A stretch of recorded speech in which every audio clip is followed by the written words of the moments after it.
నమస్కారం city news కి స్వాగతం ముందుగా ముఖ్యాంశాలు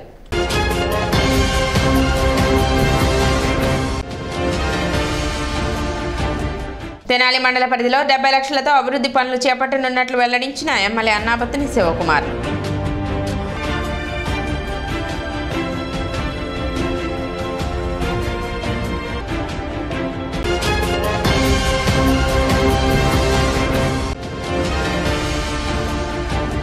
పట్టణ ఐదానగర్లో బాబు షూరిటీ భవిష్యత్తు గ్యారంటీ కార్యక్రమం నిర్వహించిన మాజీ మంత్రి ఆలపాటి రాజేంద్ర ప్రసాద్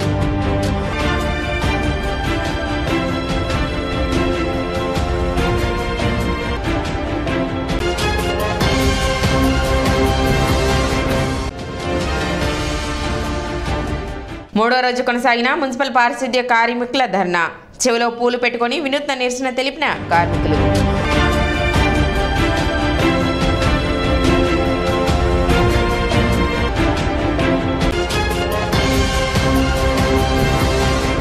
తెనాలి మండలంలో అభివృద్ధి పనులకు 70 లక్షల రూపాయల నిధులను మంజూరు చేసినట్లు ఎమ్మెల్యే అన్నాబత్తుని శివకుమార్ తెలిపారు. తెనాలి మండల పరిషత్ సర్వసభ్య సమావేశం గురువారం జరిగింది. కొత్తపేటలోని మండల పరిషత్ కార్యాలయంలో నిర్వహించిన సమావేశానికి ఎమ్మెల్యే అన్నాబత్తుని శివకుమార్ హాజరయ్యారు. సమావేశానికి ఎంపీపీ ధర్మరాజుల చెన్నకేశవులు అధ్యక్షత వహించారు. ఈ సందర్భంగా ఎమ్మెల్యే అన్నాబత్తుని శివకుమార్ తెనాలి మండల అభివృద్ధికి సంబంధించి పలు విషయాలను చర్చించారు. అధికారులు ప్రజాప్రతినిధులు సమన్వయంతో పనిచేసి తెనాలి మండల అభివృద్ధికి కృషి చేయాలని ఆయన తెలిపారు. సమావేశంలో మాజీ ఎంపీపీ చిన్నబోయిన శ్రీనివాసరావు, ఇన్ఛార్జ్ ఎంపీడీఓ ప్రతాప్ రెడ్డి, పలువురు ఎంపీటీసీలు, సర్పంచ్లు పాల్గొన్నారు. ప్రభుత్వం అనేక సంక్షేమ కార్యక్రమాన్ని తీసుకొస్తా ఉంది, ఇస్తా ఉంది, అది అందరికీ తెలిసిందే. ఈరోజు ఈ మీటింగ్లో కూడా మీరు ఏదైనా చెబితే వాటిని కూడా నేను కూడా మానిటరింగ్ చేస్తాను. జనవరి 1 నుంచి ఫిబ్రవరి 14 వరకు సుమారు 30,000 కోట్ల రూపాయలని సంక్షేమానికి బటన్ నొక్కి పోతున్నాం ఈ 40 రోజుల్లో. ఈ 40 రోజుల్లోనే వైఎస్ఆర్ చేతి కానీ, పెంచిన 3,000 పెన్షన్ కానీ, ఆసరా కానీ, అలాగే ఈ రాష్ట్రంలో ఈ దేశ రాజ్యాంగ నిర్మాత డాక్టర్ బిఆర్ అంబేద్కర్ గారి 124 అడుగుల విగ్రహాన్ని సుమారు 300 కోట్ల రూపాయలతో నిర్మించి 19వ తారీఖున దాన్ని ఇనాగ్రేషన్ చేయబోతూ ఉన్నాం. సో దీనికి సంబంధించి మొత్తం పార్టీ ప్రోగ్రామ్ని, ప్రభుత్వం ప్రోగ్రామ్ని డిజైన్ చేసింది పార్టీ గారు. ప్రభుత్వాన్ని ప్రోగ్రామ్ డిజైన్ చేసి ఒక 2 రోజుల్లో మండలాలకి అలాగే మున్సిపాలిటీ కూడా పంపబోతున్నాం. సో మీరు కూడా ఇప్పుడు ఏదైతే ఆడుదాం ఆంధ్ర కార్యక్రమం జరుగుతుందో దాన్ని సక్సెస్ఫుల్ చేయండి. అలాగే రేపు నుంచి ఈ 1వ తారీఖు నుంచి సుమారు 45 డేస్ ఈ 3 కార్యక్రమాల్లో కూడా పంచాయతీ లెవెల్లో పంచాయతీ ప్రెసిడెంట్, ఎంపీటీసీ, జెడ్పీటీసీ అందరూ ఇన్వాల్వ్ అయ్యి, అలాగే ఇక్కడ ఉన్న సెక్రటరీస్ అందరూ ఇన్వాల్వ్ అయ్యి ఆ కార్యక్రమాలను కూడా దిగ్విజయం చేయాలని మనస్ఫూర్తి కోరుకుంటూ మంగళగుంతులు హెచ్డబ్ల్యూసీకి 3 లక్షలు ఇచ్చాము. కంచెర్లపాలెం గ్రామ పంచాయతీ హెచ్డబ్ల్యూసీ భవనంకు 3 లక్షలు ఇచ్చాము. కంచెర్లపాలెం గ్రామ పంచాయతీ హెచ్డబ్ల్యూసీ భవనం పూర్తి చేయటకు 2 లక్షలు. కటివరం గ్రామంలో పంచాయతీ హెచ్డబ్ల్యూసీ భవనం పూర్తి చేయటకు 3 లక్షలు. కటివరం గ్రామ పంచాయతీ హెచ్డబ్ల్యూసీ అదనపు వసతులకు 3 లక్షలు. కటివరం గ్రామ పంచాయతీ జిఎస్పి భవనంకు అదనపు వసతులకు 3 లక్షలు. అలాగే అందరికీ అన్ని గ్రామాలకు సమానంగా చూసిన ఇంకా ఏదైనా గ్రామాల్లో వేయాలనుకుంటే తిరుమల తిరుపతి దేవస్థానం సిబ్బందికి ఇచ్చే ఇళ్ల పట్టాలపై వెంకటేశ్వర స్వామి ఫోటోతో పాటు సీఎం జగన్ ఫోటో వేయడాన్ని నిరసిస్తూ బీజేపీ శ్రేణులు పట్టణ గాంధీ చౌక్ సెంటర్ నందు ధర్నా నిర్వహించారు. పాడిమండ్ల రామకృష్ణ మాట్లాడుతూ ఇళ్ల పట్టాలపై సీఎం జగన్ ఫోటోలు తొలగించాలని డిమాండ్ చేశారు. టీటీడీ ఒక ఆధ్యాత్మిక కేంద్రమని, కానీ ప్రభుత్వం దానిని ఒక ఆదాయ వనరుగా చూస్తుందన్నారు. వైసీపీ అధికారంలోకి వచ్చిన నాటి నుండి హిందూ విశ్వాసులపై మరియు దేవాలయాలపై అనేక దాడులు జరిగాయని, ఇంతవరకు దాడులకు పాల్పడిన వారిపై చర్యలు తీసుకోలేదని చెప్పారు. టీటీడీ సిబ్బందికి ఇచ్చే ఇళ్ల పట్టాలపై వెంకటేశ్వర స్వామి ఫోటోతో పాటు సీఎం జగన్మోహన్ రెడ్డి ఫోటో వేసుకోవడం అతని యొక్క ప్రచారానికి పరాకాష్ఠగా నిలుస్తుందన్నారు. ఇది హిందువుల మనోభావాలకు వ్యతిరేకంగా ఉందని, దీనిని ఉపసంహరించుకోవాలని పాటిబండ్ల రామకృష్ణ డిమాండ్ చేశారు. ఈ కార్యక్రమంలో పట్టణ అధ్యక్షులు మంచాల రత్నరాజు, జిల్లా యువమోర్చా అధ్యక్షులు మైల హరికృష్ణ, మద్దెల కృష్ణకాంత్, అన్నవరపు వేణు, బెట్రా కనకదుర్గ, లక్ష్మి, కడియాల నందకిషోర్, సికా రవీంద్ర, కుశల్ రాజ్ జైన్, ఆదిత్య తదితరులు పాల్గొన్నారు. ఏదైతే హిందువుల ఆధ్యాత్మిక రాజధానిగా భావిస్తామో అటువంటి తిరుమల తిరుపతి దేవస్థానంలో పనిచేసే వ్యక్తులకి ఇచ్చిన ఇళ్ల పట్టాలపైన వెంకటేశ్వర స్వామి ఫోటోతో పాటు ఈ రాష్ట్ర ముఖ్యమంత్రి హిందూ వ్యతిరేకి, హిందూ ద్రోహి జగన్మోహన్ రెడ్డి యొక్క ఫోటోని వేయటాన్ని భారతీయ జనతా పార్టీ తరఫున మేము తీవ్రంగా ఖండిస్తూ ఉన్నాం. ఈయనకి హిందూ మత యొక్క విశ్వాసాలపైన ఎటువంటి విశ్వాసం లేదు, హిందూ దేవాలయాల మీద విశ్వాసం లేదు. తిరుమల తిరుపతి దేవస్థానం ఒక ఆధ్యాత్మిక కేంద్రం, కానీ ఈయన దృష్టిలో అది కేవలం ఒక ఆదాయ వనరుగా చూస్తున్న ఈ జగన్మోహన్ రెడ్డికి ఆ హిందూ దేవాలయాల మీద ఎందుకింత వివక్ష అని సందర్భంగా మేము అడుగుతూ ఉన్నాం. హిందూ దేవాలయాల పవిత్రతను కించపరిచే విధంగా ఈయన చర్యలు, అదేవిధంగా హిందువుల మత విశ్వాసాల మీద ఈయన దాడులు. ఈరోజు మనం చూస్తే ఈయన అధికారంలోకి వచ్చిన దగ్గర నుంచి హిందూ రథాల మీద దాడులు, విగ్రహాల మీద దాడులు, దేవాలయాల్లో చోరీలు, ఇప్పటి వరకు వాటిల్లో ఏ ఒక్క వ్యక్తిని కూడా ఈయన అరెస్టు చేయకపోవటం, ఇవన్నీ చూస్తూ ఉంటే ఈయన ఈ మతాన్ని కించపరచడానికే సీఎం అయ్యాడా అనిపిస్తూ ఉంది. సీఎం అయిన దగ్గర నుంచి ఏదో విధంగా ఈ మతం మీద జనాల్లో విశ్వాసం సన్నగిల్లేలా చేసి వేరే మతంలోకి వీళ్ళందరినీ మార్చడానికి ఏదైనా కుట్ర చేస్తున్నాడా అనే విధంగా ఈయన ప్రవర్తన చూస్తూ ఉంటే అనుమానం కలుగుతూ ఉంది. ఈ రోజున తిరుమల తిరుపతి దేవస్థానంలో పనిచేసే వారికి ఏదైతే ఇళ్ల పట్టాలు ఇచ్చారో వాటిల్లో వెంకటేశ్వర స్వామి ఫోటో పక్కన ఈయన ఫోటో వేసుకున్నాడంటే దీన్ని ఏ విధంగా అర్థం చేసుకోవాలో అర్థం కావట్లేదు. ఇప్పటికైనా మీరు బుద్ధి తెచ్చుకోవాలని, లేదంటే చాలామందికి చాలా గతి పట్టింది, అలాంటివి మీకు కూడా పట్టకుండా ఉండాలని మనస్ఫూర్తిగా కోరుకుంటూ మీరు మంచి బుద్ధితో ప్రవర్తించాలని మేము కోరుకుంటున్నాం. ఆంధ్రప్రదేశ్ రాష్ట్ర ప్రభుత్వం జీవో నెంబర్ 512 ద్వారా తీసుకొచ్చినటువంటి ల్యాండ్ టైటిలింగ్ యాక్ట్ 27/23కు వ్యతిరేకంగా తెనాలి బార్ అసోసియేషన్ ఆధ్వర్యంలో నిరసన కార్యక్రమం చేపట్టారు. గత 20 రోజులుగా చేస్తున్న నిరసనలో భాగంగా గురువారం తమ విధులను బహిష్కరించి కోర్టు లోపలికి వెళ్లే అన్ని గేట్లకు తాళాలు వేసి నిరసన వ్యక్తం చేశారు.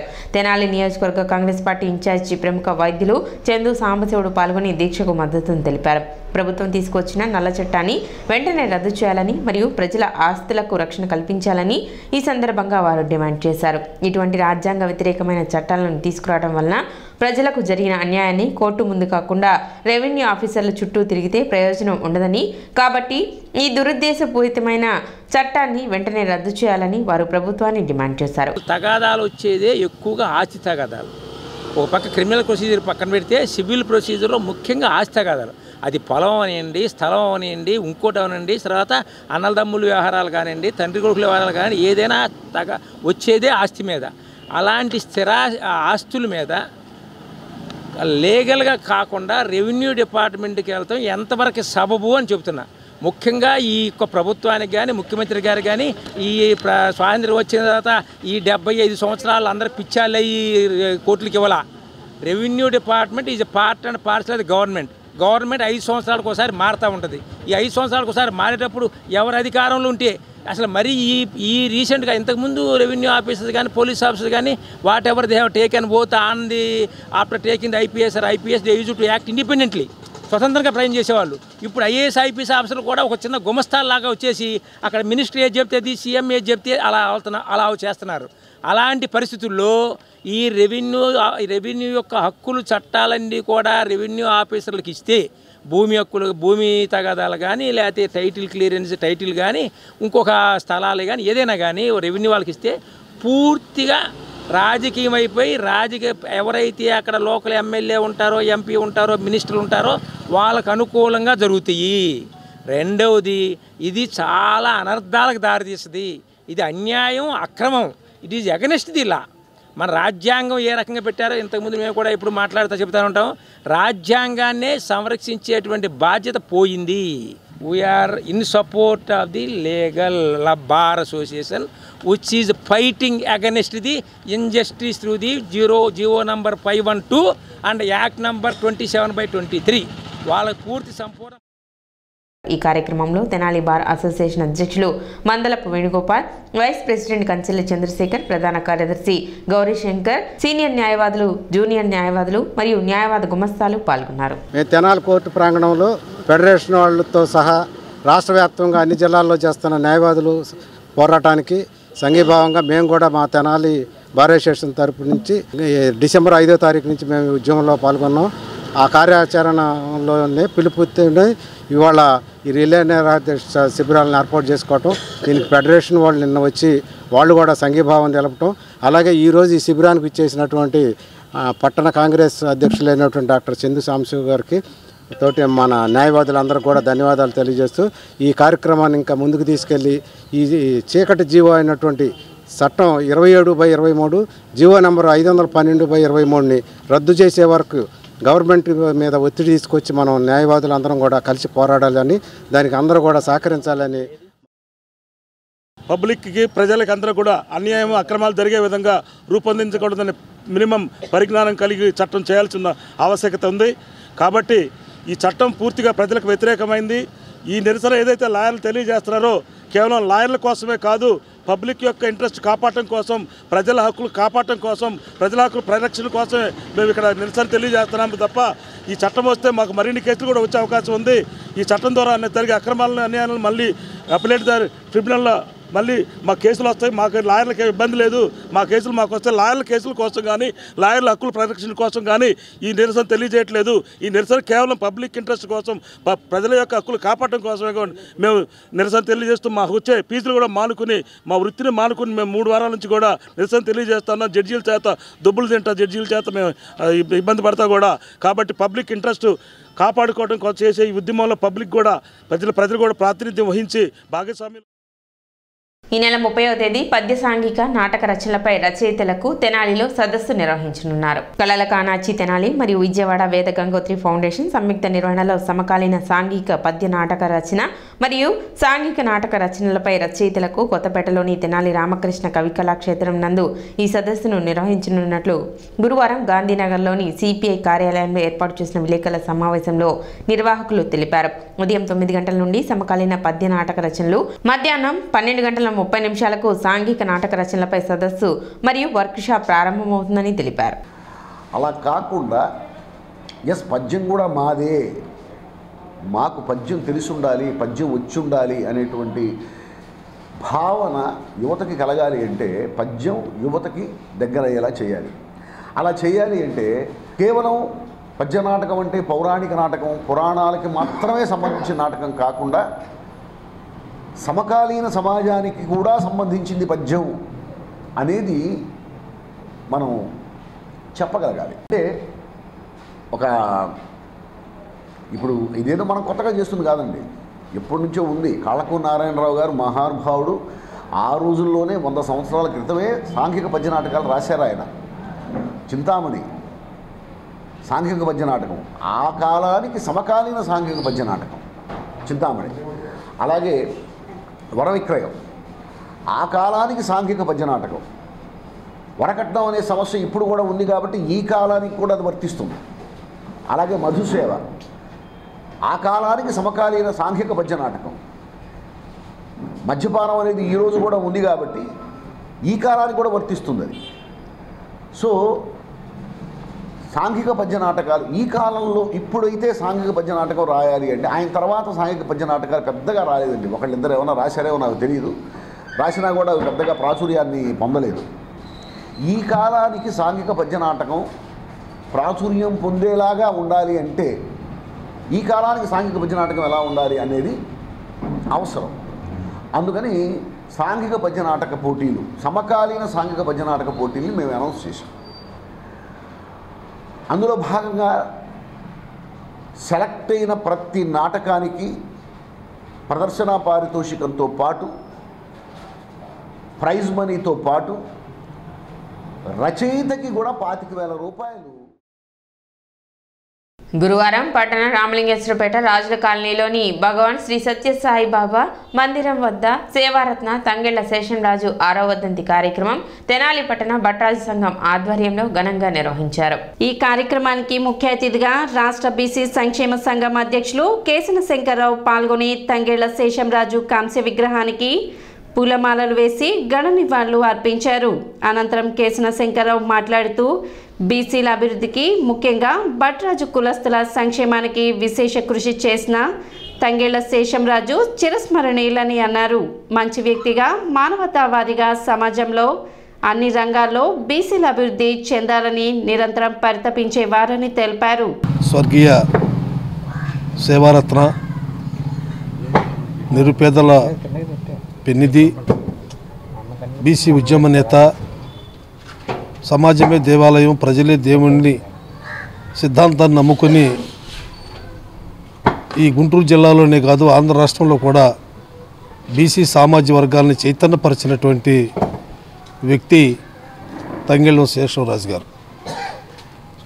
ఎందుకంటే ఒక సామాన్య కుటుంబంలో జన్మించి మరి భట్రాజు కులానికి బన్నె తెచ్చినటువంటి వ్యక్తి, ఆ కులానికి గుర్తింపు లేనటువంటి రోజుల్లో కూడా ఆంధ్ర రాష్ట్రం మొత్తం కూడా గుర్తింపు తీసుకొచ్చినటువంటి ప్రథమ వ్యక్తి శేషంరాజు గారు.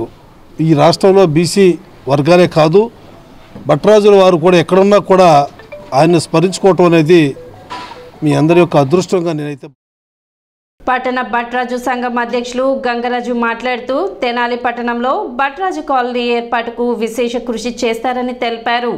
నివాళులు అర్పించిన వారిలో బీసీ వెల్ఫేర్ రాష్ట్ర ఉపాధ్యక్షులు గుర్రం ద్వారకా శ్రీను, సరికొండ వెంకటేశ్వరరాజు, కూరపాటి కొండంరాజు, చల్లగాలి శివశంకర్ రాజు, ఆంజనేయరాజు, సరికొండ సాంబశివరాజు, వెంకటేశ్వరరాజు, తంగెళ్ల సత్యనారాయణరాజు, చక్రాల శ్రీరామరాజు, శ్రీదేవి, సరికొండ రమాదేవి తదితరులు పాల్గొన్నారు. శ్రీ తంగెళ్ల శేషంరాజు గారు పరమపదించి ఇప్పుడు 6 సంవత్సరాలండి. ఇది 6వ వర్ధంతి కార్యక్రమం. వారి ఆశయాల మేరకు మేమందరూ కూడా తెనాలి ఉన్నటువంటి భట్రాజు సంఘం అంతా కూడా వారి ఆశయాల మేరకు కృషి చేస్తున్నాం. వారి ఆత్మకు శాంతి చేకూరాలని కోరుకుంటున్నాం. ఇప్పుడు చిన్న విరామం.